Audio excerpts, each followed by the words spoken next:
Homemade सिरेलॅक बनवण्यासाठी आपण घेणार आहे मखाने, बदाम, भाजकी चणा डाळ आणि पोहे. तर पहिले तर इथे मखाने ड्राय रोस्ट करून घेणार आहे.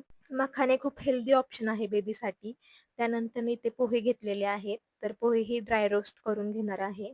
ब्राऊन कलर येईपर्यंत आपल्याला रोस्ट करून घ्यायचे आहे. त्यानंतर इथं भाजकी चणा डाळ घेतलेली आहे. ती सुद्धा चांगल्या प्रकारे ड्राय रोस्ट करून घ्यायची आहे आपल्याला. तुम्ही बेबीच्या क्वांटिटीनुसार थोडं-थोडं बनवू शकता. त्यानंतरनं इथे पॅनमध्ये तूप घेतलेलं आहे. त्यामध्ये 10 ते 15 मी बदाम घातलेले आहेत.